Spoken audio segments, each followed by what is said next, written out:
I come from a line of women who were raped and abused. I wonder if we're tethered by the trauma left in the wombs of girls who are forced into adulthood before due time. I have given birth and now see my mother's fears have become mine. The fear of not being able to protect my daughter from the twisted fates of this world, not a corner of the earth where it's safe to be a girl.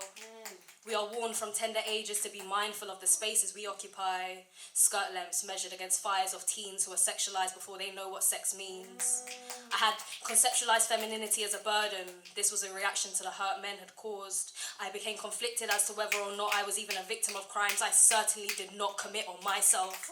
But someone has to take the blame, and it never seems to land at the feet of those who patriarchy favours. I have been far too gracious by saving these words for later, but I will force feed you these thoughts like you force your manhood into taught spaces, places that have not made room for you, people that have said no to you, minds that woe you passing by or catching eyes. I've caught guys being guys because they grew from boys being boys, and absolving of responsibility, excuses like white noise that rings in the ears of those of us who cry because our bodies do not feel like our own. Lie and hide what has happened because who will believe me? Will justice ever form when it's the norm for sexual violence to go unpunished? I mourn the child in me that would have flourished without having nights, wishing that I'd never been born. I am forlorn, but not more than I am angry. Angry that I can never be unraped. Angry that I can never count the days I've spent with the past on my mind. Angry that I'm working on healing, but still know that the last time may not have been the last time. Angry that no means no is such a colloquial line, but it's still crossed far too often.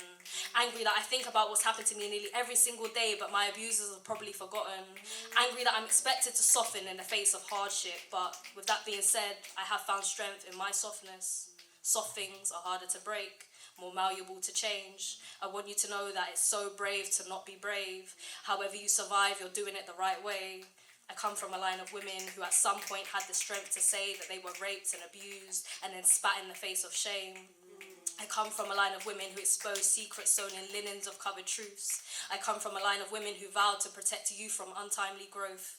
And though not always successful through no fault of their own, holding a space to feel safe and heard is more valuable than they'll ever know.